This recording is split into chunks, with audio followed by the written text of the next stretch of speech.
16 जुलाई साल 1945 सुबह थी, लेकिन सूरज अभी तक पूरी तरह उगा नहीं था और अमेरिका में न्यू मैक्सिको के रेगिस्तान में वैज्ञानिक खामोशी से एक मोमेंट का इंतजार कर रहे थे। और फिर सुबह 5:30 पर वो हुआ जिसे देखकर इंसान खुद डर गया। एक जोरदार धमाका जिससे जमीन हिल गई, आसमान लाल हो गया और एक बड़े धुएं ने गुब्बारे की तरह बीच में से एक चमकदार आग का गोला उबला और एक मशरूम जैसा बादल बन गया। ऐसा लगता था कि मानो साक्षात सूरज ने खुद धरती को छू लिया हो।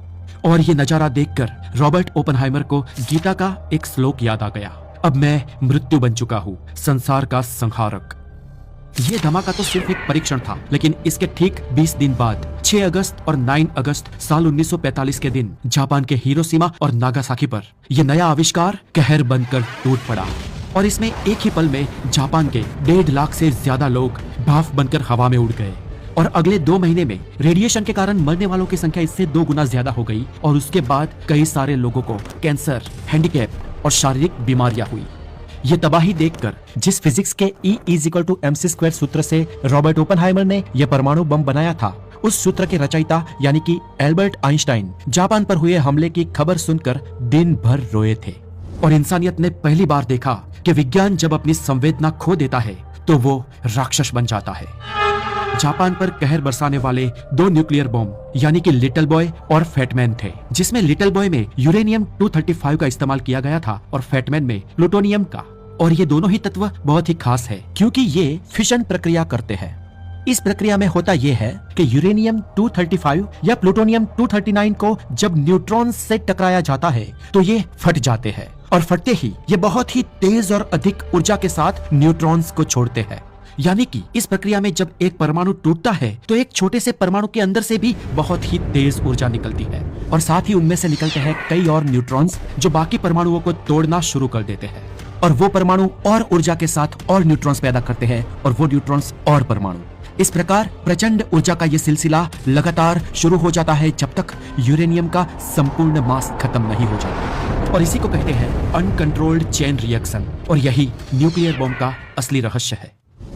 इसे दोस्तों मैं और भी इजी करके समझाता हूँ जिससे एक छोटा सा 5 साल का बच्चा भी समझ सके।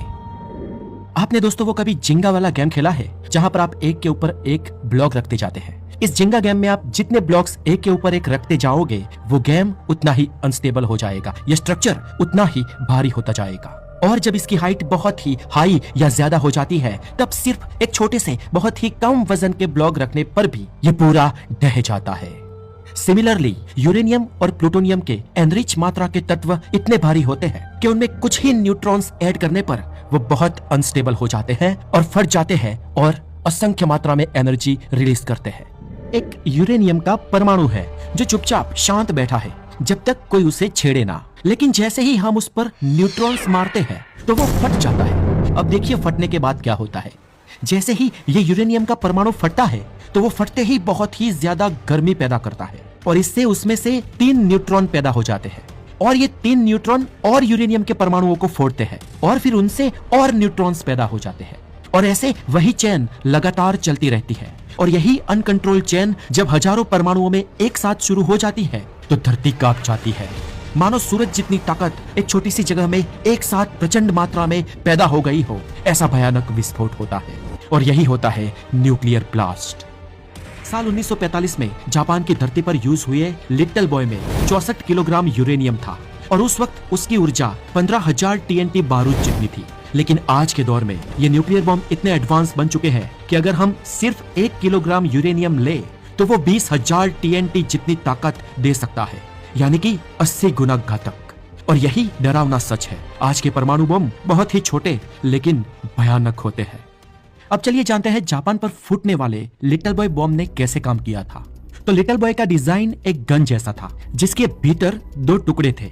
एक था सब क्रिटिकल मास और दूसरा सुपर क्रिटिकल मास। दोनों को ही चुस्त रूप से अलग अलग रखा गया था ताकि बम फटने से पहले खुद ही आपस में विलय होकर ना फट जाए। अब जैसे ही इस बम को गिराया गया उसके पीछे लगे फिन्स उसे बैलेंस करने लगे। अंदर लगी बैटरी चालू हुई, सर्किट एक्टिव हुई और जब ये बम फेंकने के बाद जमीन से 1900 फीट की ऊंचाई तक पहुंचा तो ट्रिगर ऑन हो गया और एक छोटा सा स्पार्क हुआ, जिस स्पार्क ने उसकी बैग में भरे कोरोडिएट पाउडर को जलाया और वो फटा और टंजेशन कार्बाइड डिस्क 300 मीटर प्रति सेकंड की रफ्तार से उससे आगे के बॉक्स में रखे एनरिच यूरेनियम 235 के क्रिटिकल मास से टकराई। और ऐसा होते ही क्रिटिकल मास की वैल्यू ट्रिगर हो गई और यहाँ पर न्यूट्रॉन्स इंजेक्ट करना शुरू हो गए और फ्यूजन की प्रक्रिया शुरू हो गई। और इस फ्यूजन की प्रक्रिया शुरू होने के तुरंत बाद चेन रिएक्शन शुरू हो गया। एक पल और फिर सब कुछ खत्म। इसमें से ऊर्जा इतनी ज्यादा निकली कि 12,000 फीट का आग का गोला बना, जो पूरे 60,000 फीट तक हाइट में ऊपर तक गया और जिसका तापमान था करीब 6,500 डिग्री सेल्सियस, यानी कि सूरज की सतह जितना। और इस इतने बड़े विस्तार में जितने भी इंसान थे वो भाप बनकर उड़ गए, हड्डियां भी नहीं बची। और ये धमाका सिर्फ गर्मी नहीं लाया, बल्कि आग की रफ्तार से शॉक वेव भी लाया। उसके आसपास की सभी इमारतें भी ध्वस्त हो गई और करीब 4 किलोमीटर का इलाका तो उसी वक्त भस्म हो गया। लेकिन जो रेडिएशन निकला वो एक अदृश्य जहर था, जो कई 100 किलोमीटर में फैलता रहा और हफ्तों तक, महीनों तक और पीढ़ियों तक अपनी असर फैलाता रहा। ये बम सिर्फ एक विस्फोट नहीं था, ये इंसानियत के मुंह पर एक जोरदार चाटा था। हिरोशिमा और नागासाकी में करीब 2 लाख से ज्यादा लोग मारे गए और उसके बाद कई लोग विकलांग, खामी वाले और बहुत ही क्रिटिकल पैदा होते गए। ओपनहाइमर ने अपनी इस रचना पर पछतावा व्यक्त किया और वो जीवन भर पछताता रहा। रॉबर्ट ओपनहाइमर ने इसके बाद दुनिया के प्रत्येक मंच पर जाकर ये समझाया कि इस बॉम्ब को रोक दिया जाए, लेकिन विज्ञान की आवाज को राजनीति ने हमेशा के लिए दबा दिया। आज दुनिया के पास करीब 12,500 से ज्यादा न्यूक्लियर वेपन्स हैं और उस वक्त के न्यूक्लियर बॉम्ब से तो हजारों गुना ज्यादा घातक। और आज दुनिया के करीब 10 देश इस राक्षस को अपनी गोद में पाल रहे हैं। ये ऐसा है मानो एक हाथ में खुला पेट्रोल लेके और दूसरे हाथ में चिंगारी को लेकर घूमना। कब इन दोनों का मिश्रण हो जाए पता भी ना चले। आज 80 साल हो गए हैं, लेकिन हर देश इस राक्षस से डरता है। हिरोशिमा और नागासाकी के उस इंसिडेंट के बाद इस राक्षस को किसी भी देश ने आज तक चलाया नहीं है, बस इससे डराया है।